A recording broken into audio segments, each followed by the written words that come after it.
Uh-huh. We got 16 comments on the last video. Oh my gosh. Okay.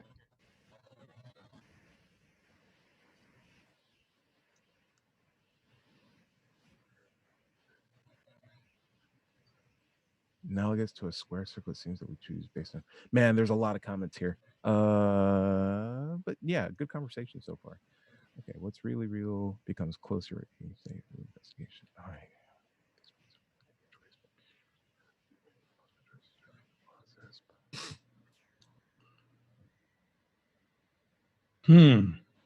Okay. You guys ready? Yep. Recording. All right. I'm gonna start the show. Larry, giving you the classic 3 count if you're good to go. Okay. All right. 2. I'm sorry. I said 3 count, right? 3, 2.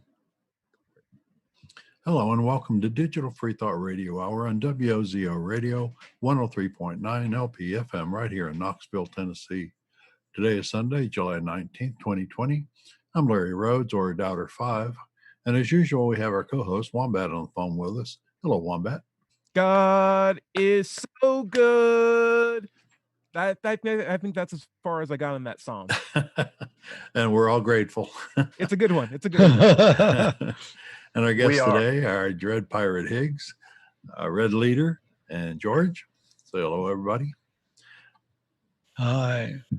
Digital Free Thought Radio Hour is a talk radio show about atheism, free thought, rational thought, humanism, and the sciences.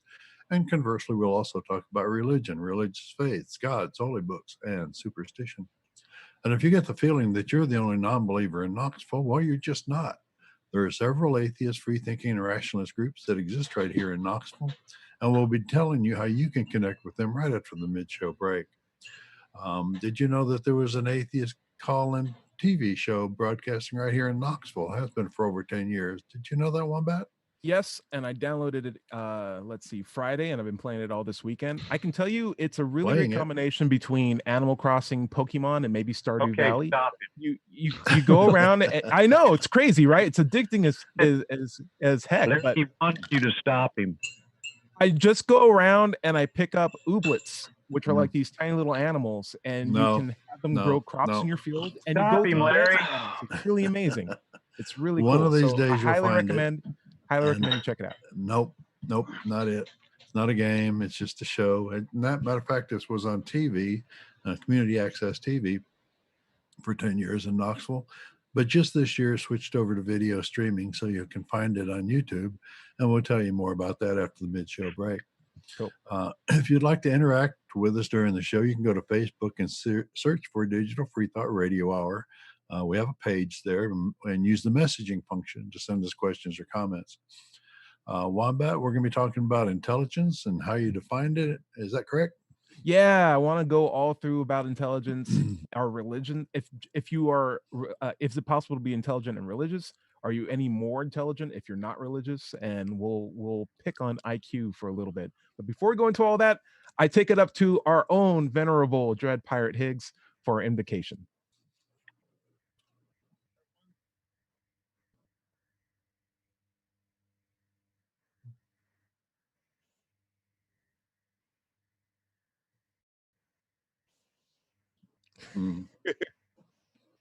Oh, man. Oh, man. Bad. Okay. But true. Yeah. So I wanted to talk about intelligence today. It was something that had been hankering in my mind since we were talking about knowledge last week. And I figured before we dive deep into what intelligence is, let's talk about what we think intelligence is. We'll do a quick roundtable. George, I know you like defining things. How about you start us off? What do you think intelligence is? Well, I don't have an answer for that, of course. Yes, I do like defining things because I've done that for a living. And whoa. It gets everybody on the same page, and we know what we're talking about when we give a definition right up at the top. And that's why I often remark about that.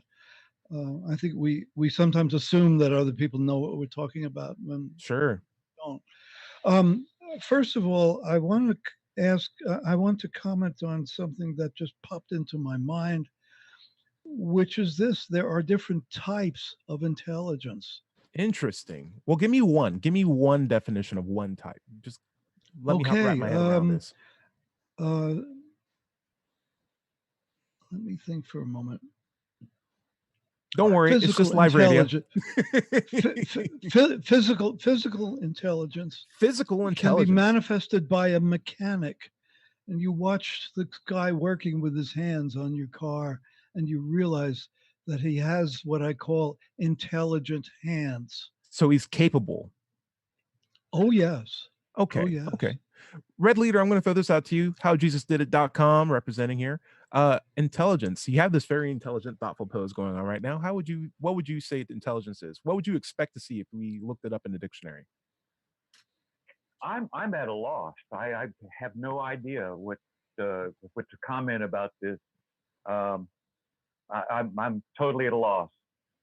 You know, I feel like a Christian would be happy to tell you, like, hey, all these guys don't know. I'll be happy to step in and tell you, like, maybe I can throw something out here. If is intelligence just knowing a lot of stuff? What do you think about that, Red Leader? Do you think intelligence is I just don't know. knowing a lot of stuff? I've seen intelligence in dogs and animals and Mm-hmm. octopuses. If you're talking about accomplishing a task, a problem, then we see it in lower animals and as far as intelligence in humans, I don't know. Oh, I don't Larry, really have a definition for it.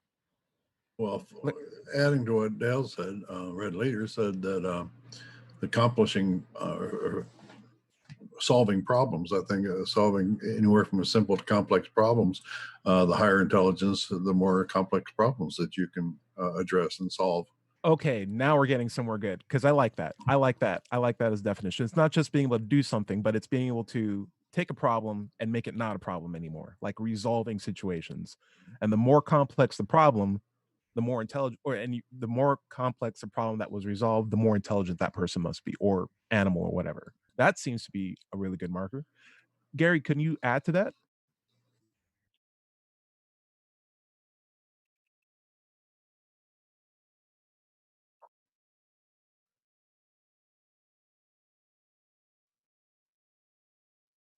Okay. Oh,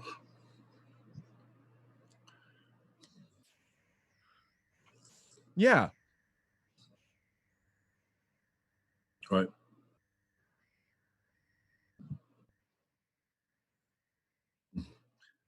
But couldn't you say that having a vast amount of knowledge at your fingertips or accessible through your memory would help you solve more complex problems? That could also add to the amount of problem-solving ability you have. Mm-hmm.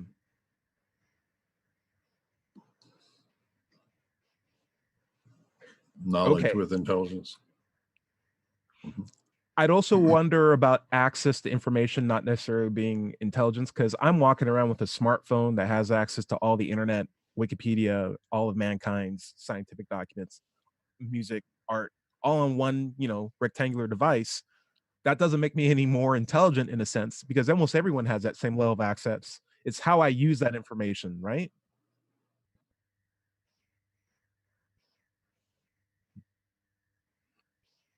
Yeah. Mm.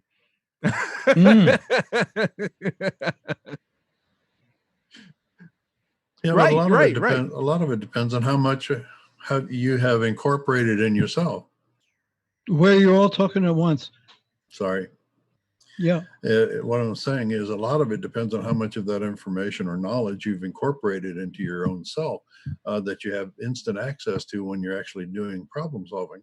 If you have a phone and you access the internet, you only have access to the things that you know about and can find or search for.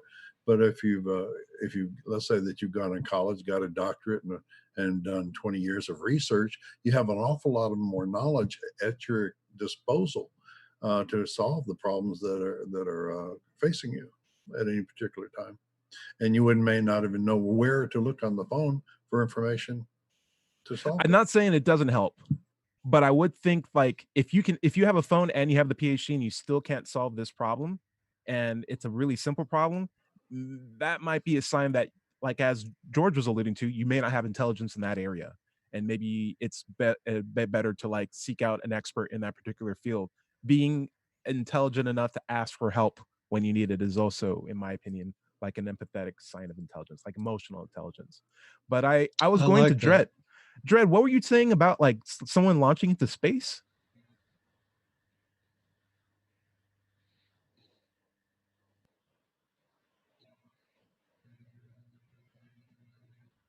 Oh no, what is this real? Yeah.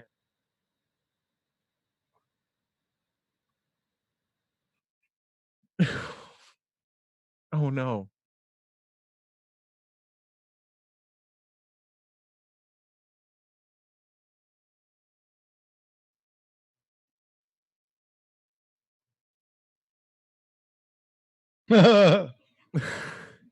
What do you think, Red Leader? I'm going to throw this out at you. Does having access to the internet make you any more intelligent? Say your internet goes out, do you become any less intelligent as a person? If you have internet, do you get more smarter? How's it work? What do you think? I'd say if you have a question in your mind, you can get it answered a lot quicker if you have a phone. Hmm. Okay. So, like, access to information does help. I think we're all Well, on the same page there, right? yeah, I believe that an intelligent person, though, I had one friend that when the internet first started getting popular, he would go in there and just wander around looking at all different. And I said, well, what was your purpose for getting on the internet? He goes, just to look around. In other words, he had no real reason. There was nothing he was going to look for. I imagine that if a person's using the internet as a tool, they would have the question in their mind, and then they would go research it. Hmm. That's This just seems like another source of information, like the encyclopedia or any other area. Dread, what do you got?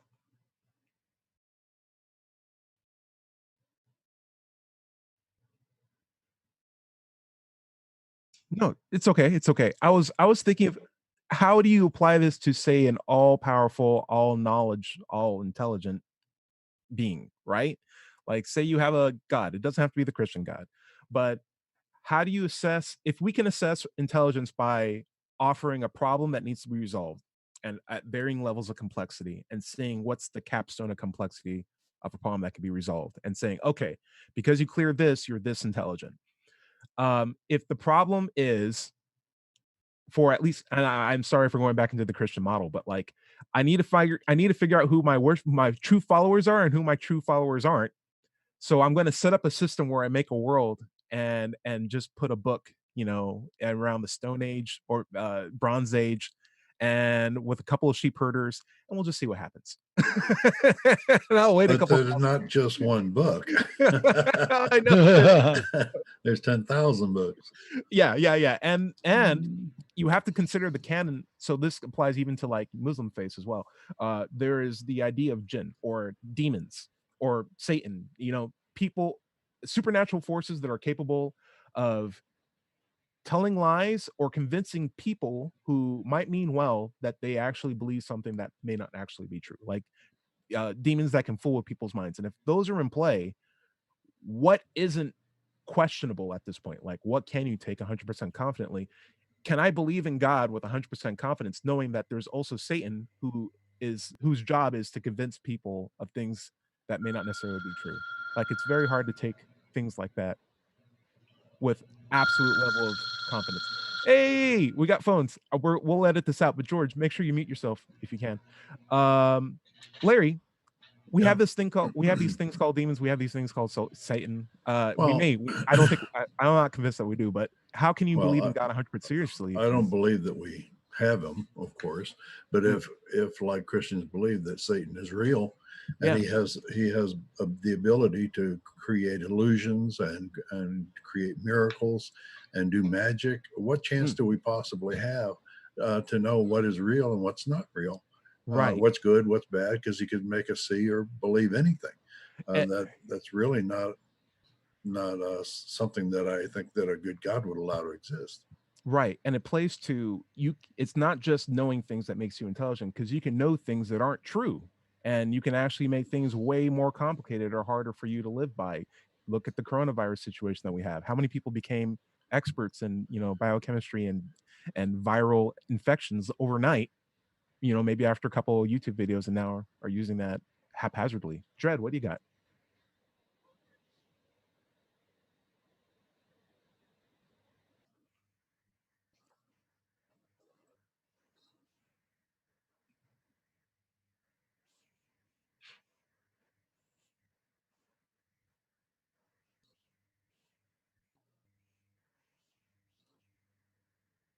Mm,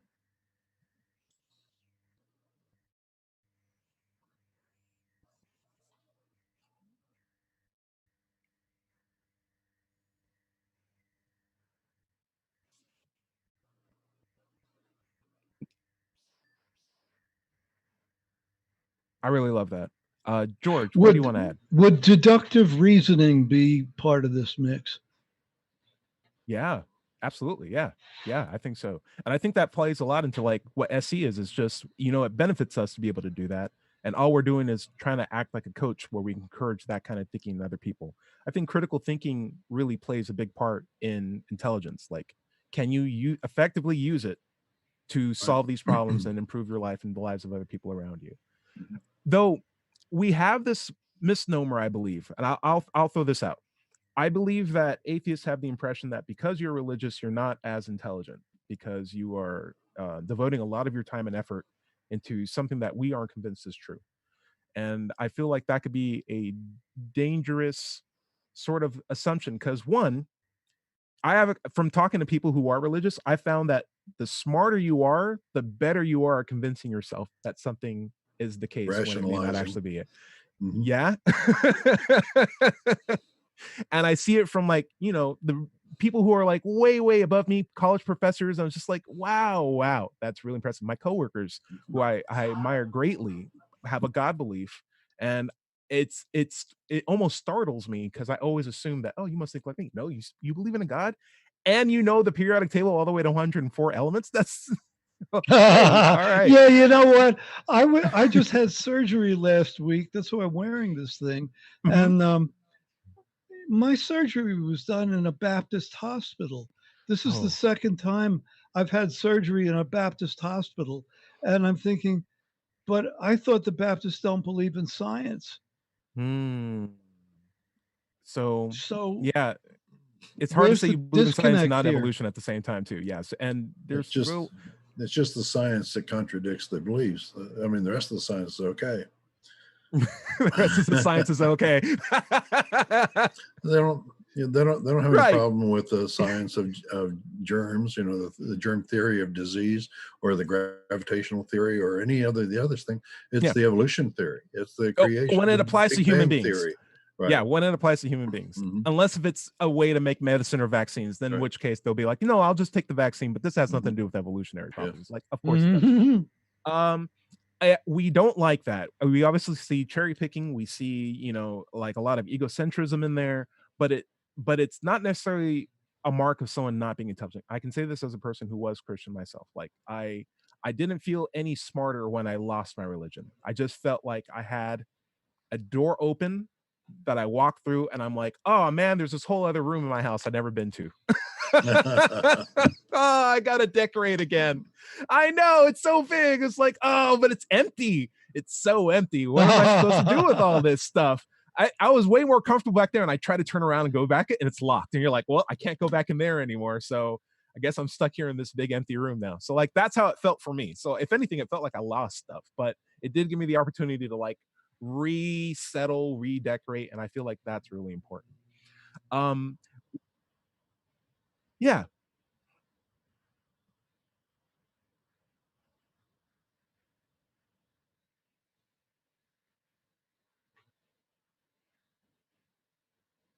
yes.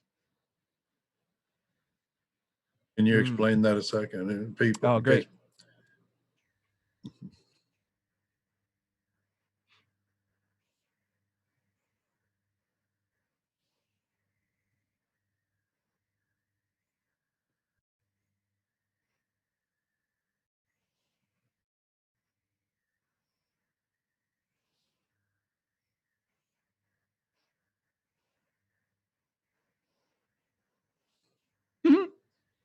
You mean like Donald Trump?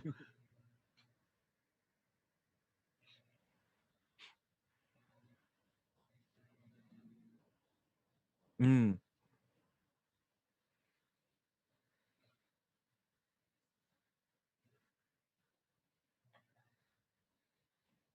Sure, same here. Mhm. Absolutely. Yeah. And just to throw something out, do we I became an atheist as I was going through college, but it's not that becoming an atheist that gave me the college education. It's the fact that I still, went through all the process of studying and working hard and taking on the tests.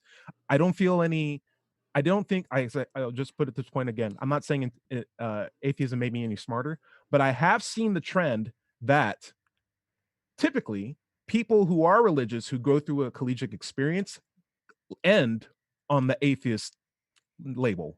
I And did. that's only because you get critical thinking shuck into you to the point where it's like I can't hold these two conflating or competing beliefs anymore. I have to go to the more reliable one, and I'm stuck here. Mm.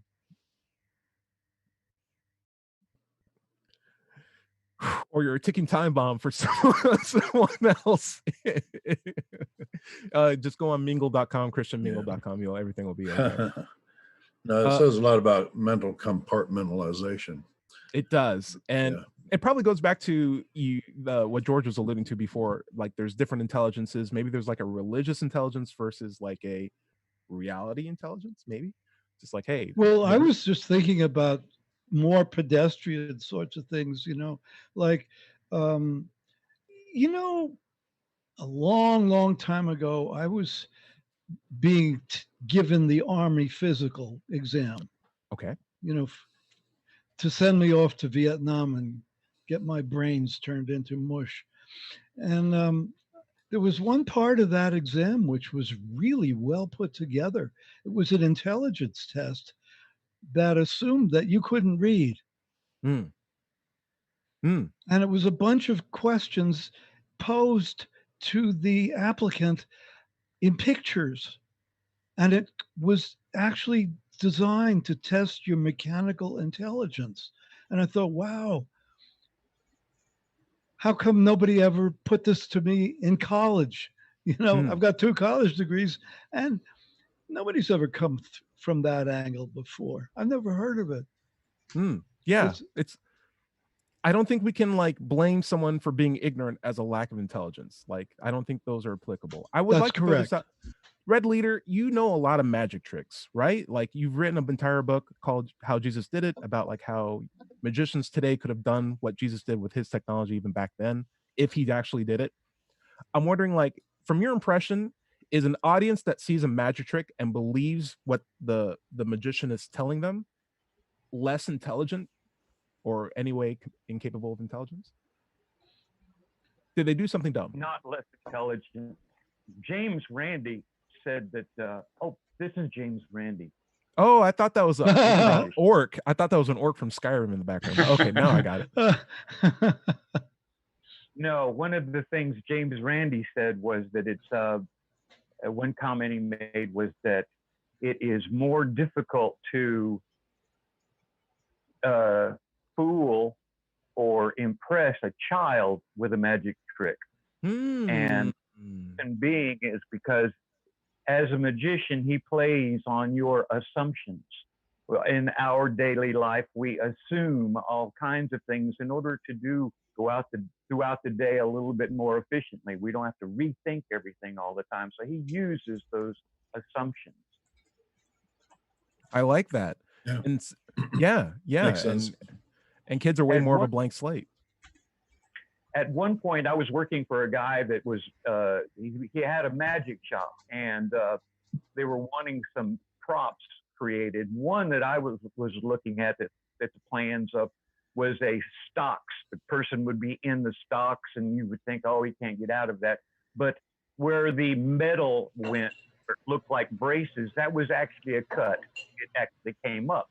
But you looking at it, you assume that that's a straight solid piece, or you make all kinds of assumptions. Children don't tend to make assumptions until much later.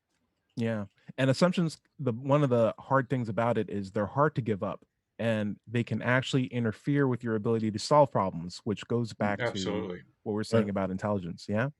In fact, there's a thing called, and I was talking to Tracy Harris about this actually. It was interesting because there's a thing called Occam's razor, which has, I'll explain what it is as part of this quote thing. But like people believe Occam's razor is the simplest answer is the most correct answer, and that's not true. That's not what the rule of Occam's razor is. Occam's razor is the answer that makes the least number of assumptions is often the right answer. Yeah. And there's like some asterisks there, but it's about assuming that you're right. And we run into a situation where it's very easy to make rash judgments based on how simple the answer is, but it's very easy to come up with simple lies. And, and some lies or even some statements offer a lot more questions that we just aren't really to think about. Like, for example, God did it.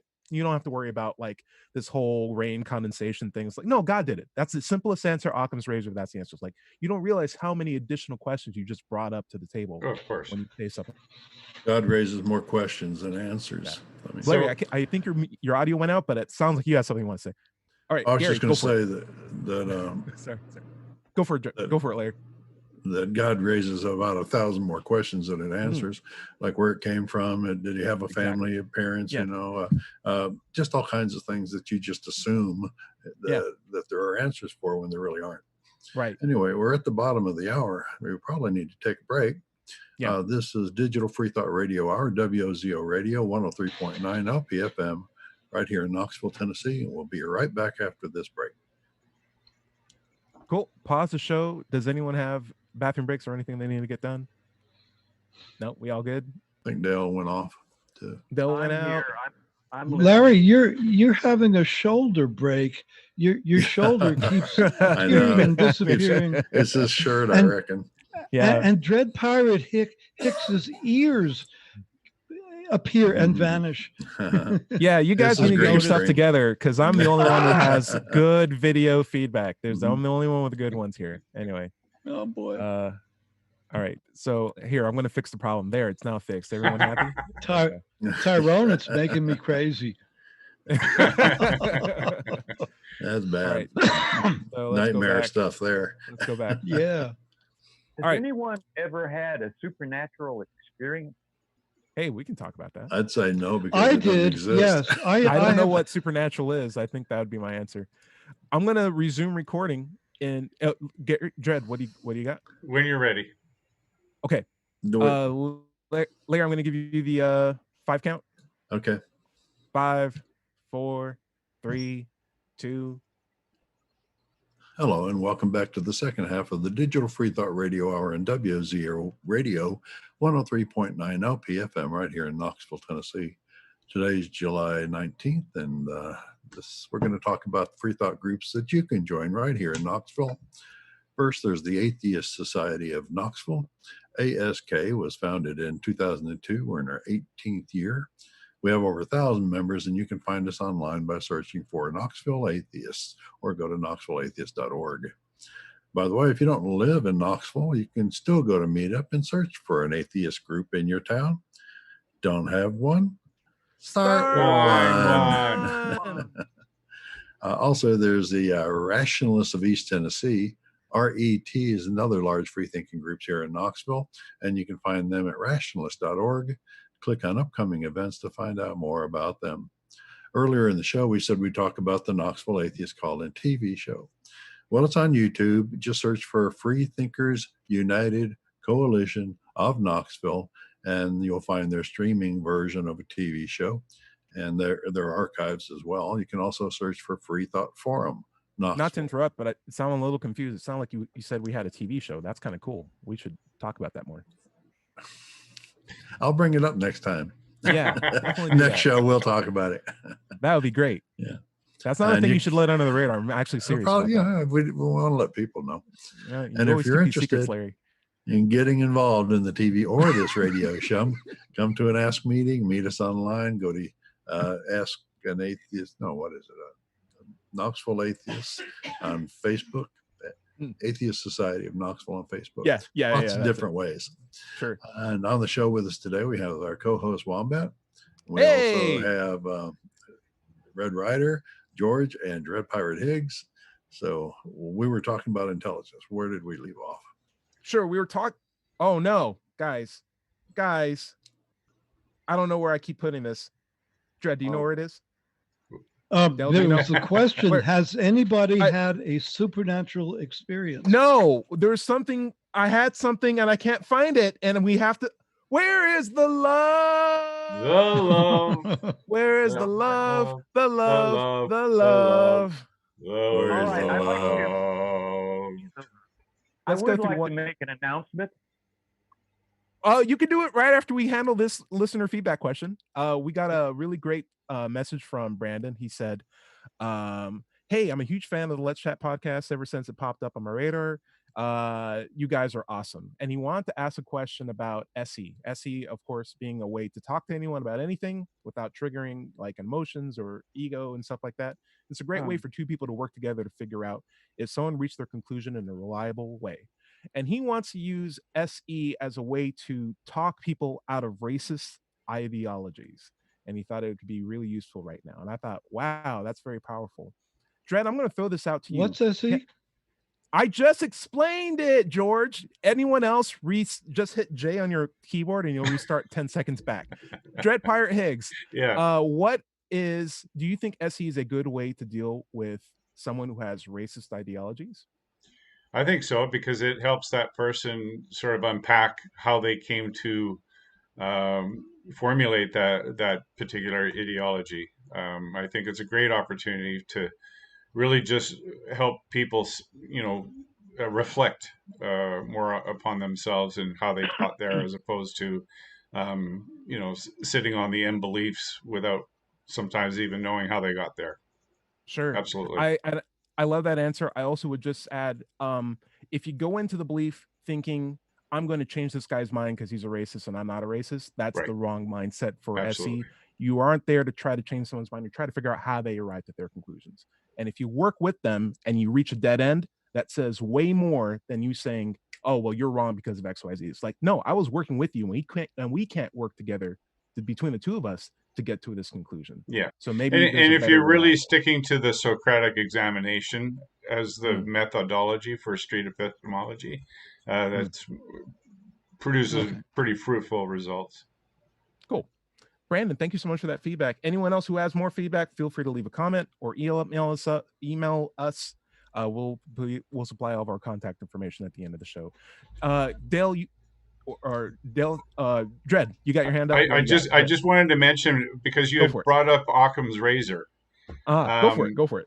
Yeah. So have you heard about Hitchens' razor? No, throw it at me. That which can be asserted without evidence can be dismissed without evidence. That was Christopher Hitchens. I dig it. Thank you for that. that is a useful thing to know. Yeah, okay. I believe Dale been trying to say something. Dale, what were you going to say to? I had an announcement a few minutes ago. It's probably too late for it now. Please. But there are atheists who really can sing. Who can sing? Can sing. Oh, sing? Oh. Sing? Like sing? Like back when we were singing. Oh, I'm one of them. I'm one of them. In fact, I'm probably going to play one of my songs in the mid-show break.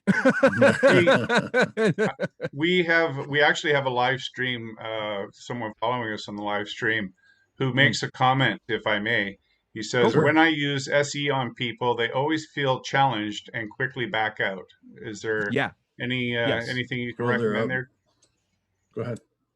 I think SE is just a way to ask a question, but it's one tool in a box of tools to have a good conversation with somebody. And one of all of the more important tools compared to SE is, are you being personable? Are you comfortable? Do you understand body language? Do you understand how to have a conversation with people that's enjoyable? Like, are you friendly? Like, there's a lot of things you have to work on other than just asking the proper SE question in order to facilitate a good conversation with someone. And my recommendation to get better at that is to do SE on topics that aren't particularly charged subjects. Be like, hey, what's your favorite Marvel movie? Well, yeah, That's the Yeah. problem. What I was going to say was that it depends on if the person came to your table willing to talk, or if you're using SE, like on a plane where you're just talking to the person next to you. If you broach a subject that they're afraid to go into, they're going to not feel comfortable. They're going to shy away from it, and they actually may have actual fear of broaching that subject and searching into it. Absolutely. You might ask your streaming person more details about it. Yeah. Gary, do you have anything you'd like to add to that? That's a great question, by the way. Thank you. Well, he just says he thinks it's also a cultural thing. There's a cultural element there. So maybe he's working across cultures. I'm not sure, but it sort of seems that way. And it's not something that what works good for Anthony Magnabosco wouldn't work well for me, wouldn't work well for Reed. We all have to develop our styles based on the culture that we're in. And even Larry's got his own style. Like he mixes, standard argumentation with some SE. So he'll argue with you and then he'll throw some brainers at you. And you're like, oh, why is he asking me these deep questions? I thought he wanted me to get angry. I don't know what's going on. Yeah. And same here. I don't do the same style as Anthony or as Wombat. Even me. Yeah. I think it's all about flavor and finding the fit that works for you. Right. I think the most important thing when you're doing SE, number one rule, keep it positive, right? And then if you can, being comfortable in your own skin while you're talking to people is a big part of keeping it positive. Make it a conversation, try not to make it an argument. Not a confrontation. I'm going to steal that. That's so good. You heard it here first. I'm taking that.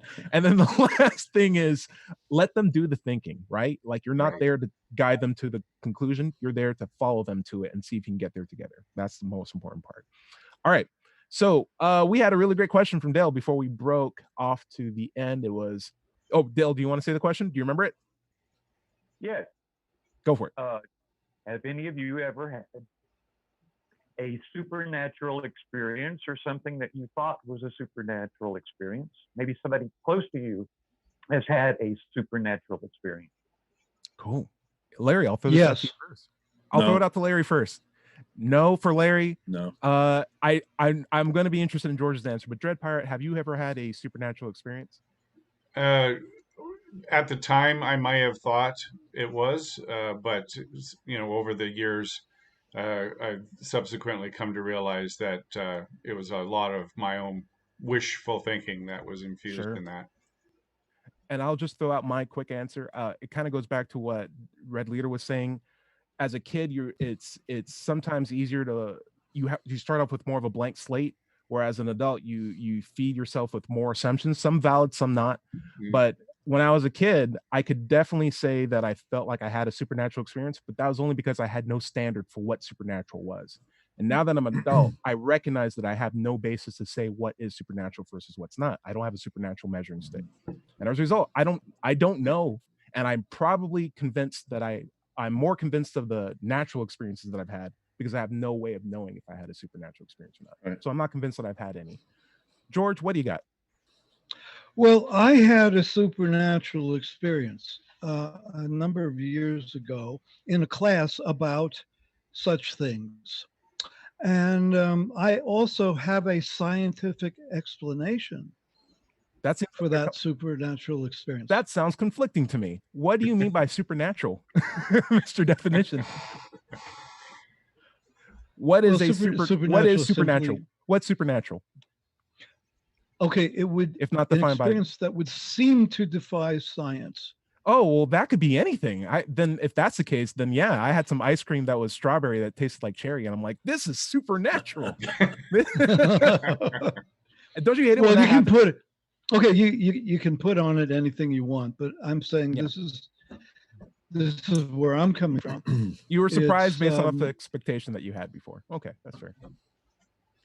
Yeah, let's say based upon what most people would consider their own scientific knowledge, it doesn't make sense. Okay, I won't go into the whole story because it's going to take 5 minutes.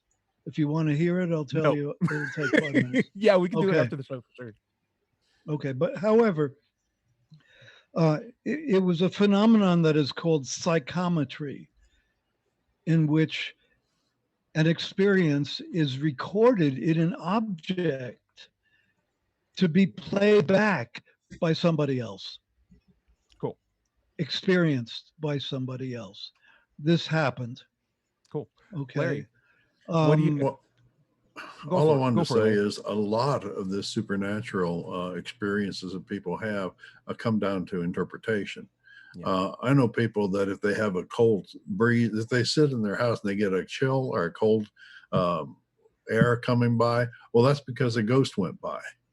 You know, it's an area of interpretation that Yeah. they just say, oh, that couldn't be natural, so it's got to be supernatural.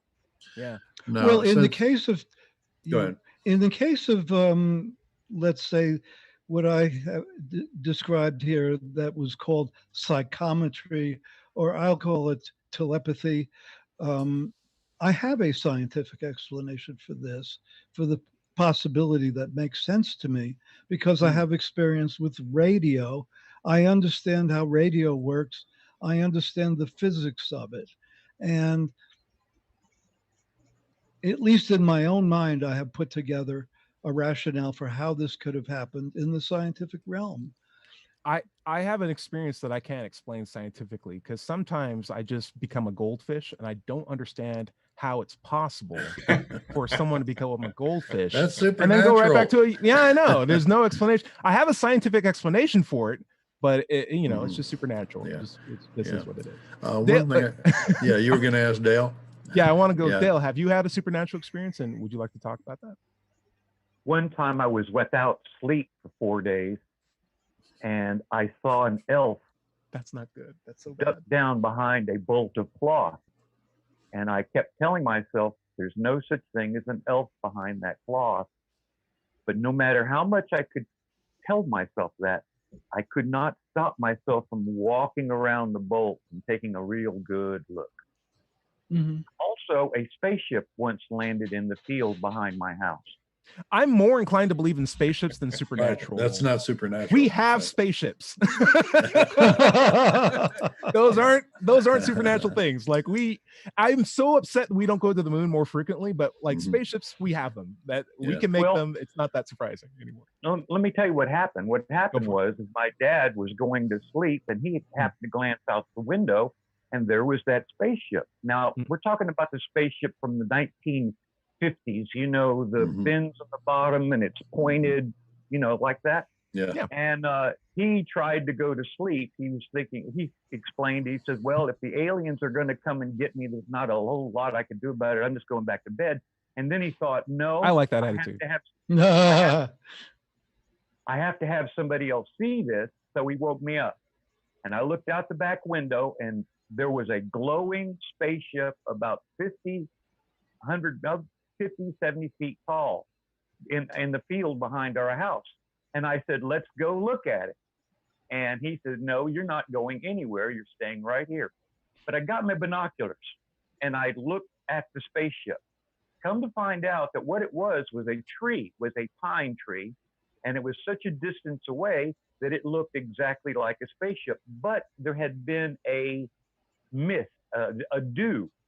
And in our basement, we had a bulb, a light bulb that did not have the frosting on it. It was one of those naked bulbs. It was clear. Yeah. It was shining out of the basement, hitting that tree, and then just like the signs on the road, that have the little beads, it reflected that light directly back at it. But if I had not gotten those binoculars, I would swear to this day that a spaceship had landed in the field behind my house. Interesting. Yeah. There's a lot of things that we can't go back in time to verify. So when we have these impressions of things that are just memory, it's just this weird thing. Larry, there was one thing that happened to me.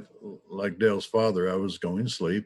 I turned off the light and I was going to sleep, and I hear this big explosion. It was like the hot water heater blew up or something. And I sat up, turned on the light, and I looked down at the dog that was laying next to the bed. And he looked up at me like, "What's up, boss?" I love when dogs do that. They're like, that was just my imagination. It was an audio hallucination. So I turned off the light and went back to bed. But if I didn't have a dog there, I went throughout the entire house and never saw any problem, then I would, was that supernatural? Was that a ghost? That kind of stuff. But it immediately put it in the realm of hallucination. I'm going to throw this out. I think Red Leader and Later are exemplifying what it means to be intelligent, where it is we've had this issue where we couldn't explain something, we had a problem, and we did maybe some basic, or maybe we did some investigation, maybe our dog looked at us, maybe we did some work and looked at some binoculars and try to look how light's refracted and try to understand what we had seen in the past and try to make sense of it. And we came out with a rationale that is way less based on assumptions, like Occam's razor, and came out with a better understanding of how reality works, maybe learning some things in the process. And I'm like, that is what intelligence is to me. Like, those are very intelligent results to arrive at. And there are some people who don't do that. Yes, that's very clear. Yeah. Yeah, I was thinking back about this radio show host, Larry. Let me know if you remember this guy. He was a radio show entrepreneur. He had a lot of channels, a lot of TV shows, and he said the world was going to end. He was like this very famous pastor. Are you remember what that guy's last name was? I don't. I'm sorry. He was a doomsday pastor. He spent more money on any single event than any other human being.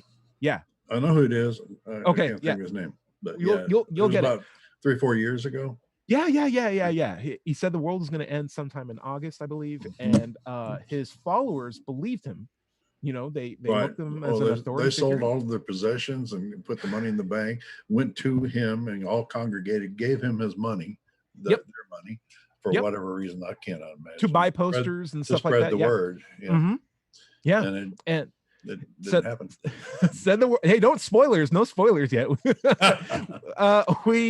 They said the world was going to end at 6:00. They all go to New York, or one of them goes to New York. He spent his entire life savings, like Larry said, and he's standing there in Times Square with a sign saying, "This is your last chance to repent." Everyone's around him and just being like, "It's not going to happen, dude. It's not going to happen." He's like, "I'm confident." He's interviewing with the news. 5:59 happens. 6:00 happens. Nothing happens. 6:01, 6:02, and he just has the most confused expression. Still a Christian to this day, still very much a believer. But like, that is an example of a person who can't take those experiences and overcome his assumptions. Like, he can't be like, "Hey, that's a spaceship." No, it's not. Well, it's still a spaceship in my head. Like, I feel like that's the lack of intellectual honesty, maybe, if we're talking about different layers of intelligence that we're seeing there. And I think intellectual honesty plays such a big part in intelligence in general. Dread Pirate, I want to go to you. Have you ever had a supernatural experience? Maybe you said no, but like, have you ever had an experience, now that we're defining it more, of like a misinterpretation of something in the past that you looked at again? Oh yeah, you know, the idea that I may have seen ghost, or you know, that sort of thing. And yeah, I mean, that sort of thing was much more frequent certainly when I was you know, a much more religious person, and for you know, a few years I dabbled in the occult and, you know, actively tried to practice magic and, you know, bring up spirits and all that kind of stuff. And yeah, I fooled myself quite a bit, thinking that I was getting somewhere with it, but ultimately I was just fooling myself. So, anything spectacular? I feel like you're walking around some pretty awesome stories. Well, probably a lot longer than we've got the 4 minutes for. I may bring something up on a later time. I remember when I was in like first grade, I was riding like the tricycles that they gave out to kids, and I was gonna ram straight into the kid in front of me because I couldn't stop fast enough, and I shut my eyes, and the next time I opened my eyes, I was on the other side of the kid, still going at just as fast. So like, either in my head, I thought, oh, I went through the kid, and just physics stopped working for a while. Right. That worked out for me. But looking back now, it's like maybe the kid got out of the way. Maybe I was just swerving out of the way just through my nerves. But like, in my head, I've kept that with me for like maybe 17 years of just like, hey, proof of God. I was on to like better things, because I could have died then. I could have had something happen to me then, but it didn't happen. Therefore, God, I needed that. I needed that to like hold up this crux. That's how strenuous people hold, you know, their faith, basically, just on these like misinterpreted circumstances. But hey, now we're going to pull out the big guns. Speaking of things people misinterpret as the past, like the Bible, in a sense, is basically just a chronicle of misinterpreted points of view. Right. And I think who better to talk about, misinterpreting things in the Bible than how Jesus did it? Red Leader, is there anything in the Bible that may be misinterpreted? Is that even possible? Well, when you're talking about supernatural experiences, there's these coincidences that people have happen where you think of somebody and the phone rings, you pick it up, it's them. Well, I had an odd one with the Bible. I was writing a section of my book about circumcision, about using circumcised penises as a weapon of mass destruction that's in the Bible. Well, it's in the Bible. It's in there. It's in there. Anyway, so I'm sitting there writing this part about how they did this, and they it was a weapon of mass destruction. But anyway, while the TV was on, it was one of those Terminator shows. But anyway, the Terminator girl starts talking about the exact verse of the Bible that I was looking at. Right. Now, the chances have got to be a bazillion to one that while I'm writing on it, this girl comes on and starts talking about circumcised penises as weapons of mass destruction. Sure. So, but as a deist, I'm not allowed to think in supernatural terms. But isn't that just incredibly? I found it to be incredibly coincidental. I mean, this is a really obscure part of the Bible. What? Coincidences do happen. I mean, plus, if you weren't writing on that book, I mean, you still would have seen it, and you wouldn't have thought anything about it. But, and what'd you say, 1 in a billion? And then there's like, what, 7 billion people on Earth? Lots of people writing books? Seems like there are so many stories in the Bible just for that one to come up on this girl. Do you have a chapter and verse on that? But do you have a chapter and verse on that? Yeah. You can give it at the end of the show. I would like to throw out one last pick. This is picking on the idea of how can we measure intelligence. There's this idea that if you have an IQ number, that represents how intelligent you are.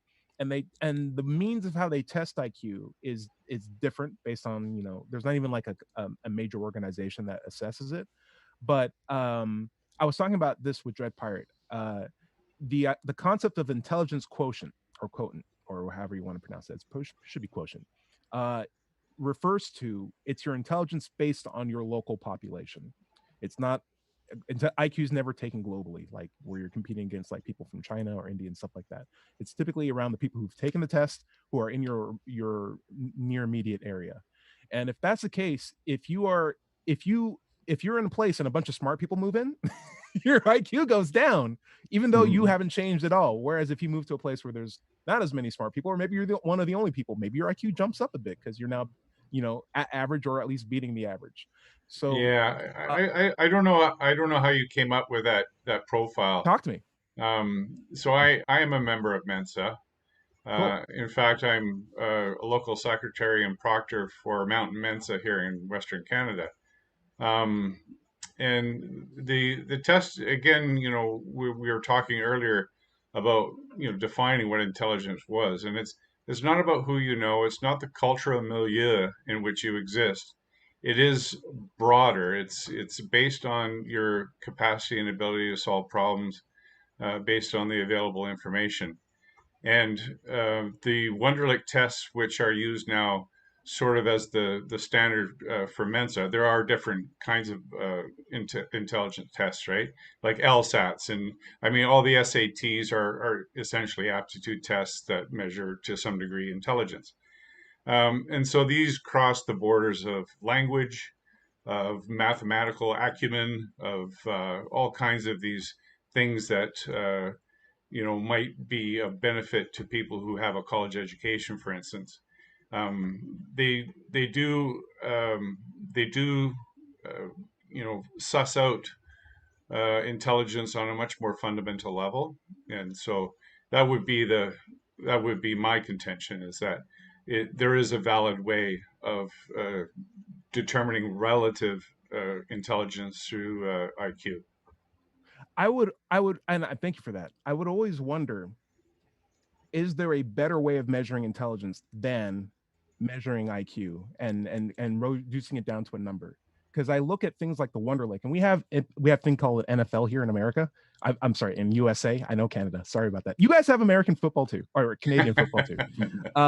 But you do the Wonderlic as part of your assessment to determine how good of a football player you will be. And that test is available to you right now. If you're watching this, you can take the Wonderlic test right now. And it's what it is a bunch of basically basic high school level assessment questions that you only have like 12 minutes to answer, but you have like 100 questions. So it's more of a question of how much you can answer in a short period of time. And you're supposed to skip answers that you might take too long on, because your score is going to be based on the average of everybody else who also did the test. So it doesn't necessarily have to be perfect, just going to be assessed on that average. I did that test on multiple times, each time getting slightly higher than before. But I noticed that it's more of a gimmick of what I'm about to anticipate, and being able to regurgitate that thinking process appropriately to like get us to squeak my way towards a higher score.